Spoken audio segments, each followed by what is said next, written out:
Hey kids, how you doing? Today we're going to be doing a movie review for Sri Asih. Now I bet you're wondering how we got a hold of the original 1954 black and white Indonesian Sri Asih film. Well, funny story. Hold on a second. We're not reviewing the 1954 Sri Asih, we're actually reviewing the one from 2022 with Pevita Pearce. How am I supposed to review that? This isn't even a real earpiece. There was no one talking to me. You know I don't have friends. I went to Indonesia in a wash tub 11 months ago, disguised myself as an Indonesian dock worker. I learned the Indonesian language. I learned the ways of the locals. And then eventually I made friends with everybody. And then my buddy John, yeah, his name is John and he's from Indonesia. He invited me over to his mom's place and we watched Sri Asih on his little CRT TV. It was little, but it worked. I got the gist of the movie. So for those of you who don't know, Indonesia has its own superhero cinematic universe and also a series of comics underneath the name of Bumilangit. And Sri Asih is actually the second installment in this series following 2019's Gundala, which I also did a review for. You can check that out on our channel. As for Sri Asih, it came out last year, 2022, made by screenplay Bumilangit, of course. It stars the Buffalo girl herself, Pevita Pearce, the Buffalo boy, Aryo Bayu, and Christine Hakim. So what is Sri Asih even about? Well, I've been told to tighten up my plot summaries in the past, so I'm gonna do the best I can to kind of compact this plot for you.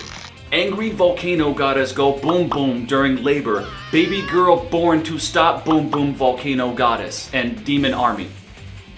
Bonus crow guy.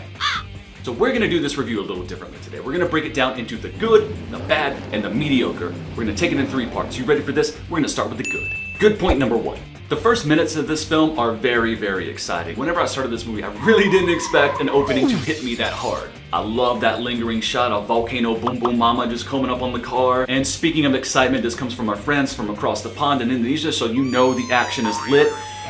At least for the first half, more on that later. You got your cage fights, you got your street fights, goddess fights, you got your red scarf fights. I don't know, pretty much every type of fight scene is covered here, and they're spectacular. So in addition to the action being good in the first half of the film, the acting is also good as well, so is the plot. You know, for a good minute or two, there's some good mystery built up, and the villain, at least for the first half of the movie, isn't stoic, boring. You get to see him go through a very wide range of emotions and go through some character development, so that's great. All right, this is the part I hate the most, but we gotta do it. We gotta take a dive into the bad. And unfortunately for everyone involved, there is quite a bit of bad in this film. So, I promised all that time ago to just be cool. He said, be cool, be cool, be cool. So I'm going to be cool about this. All right, let's go. Bad point number 1. The quality of the acting takes a serious tumble in the second half. To me, it felt jarring, almost like the movie got a new director at exactly the halfway point. Everything just feels stiff after that. And my next point is the biggest disappointment of this entire film to me, so I'm gonna try to be cool. Let's be cool. Don't worry. It's nothing. I swear this is water. As great as the action was in the first half of the film, it takes a decided dip in the second half of the film. The fights don't flow as well anymore, and they become more heavily reliant on guns and CG effects. So if you haven't noticed, there's a bit of a theme to this review. First half of movie good, second half of movie pretty bad. And the same goes for the villain. The villain in the first half good, the villain that emerges in the second half of the movie, not intimidating at all. Ooh, and it gets worse from here. But I promised y'all I'd stay cool. Don't worry. It's nothing. It's nothing.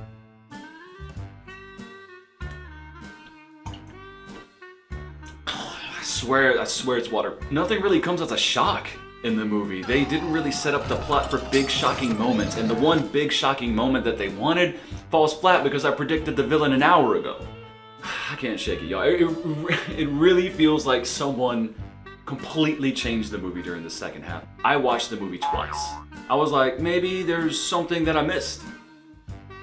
Not really. I had the same exact opinion the second time I watched it. In fact, it got worse. Don't worry. It's nothing. I swear it's water.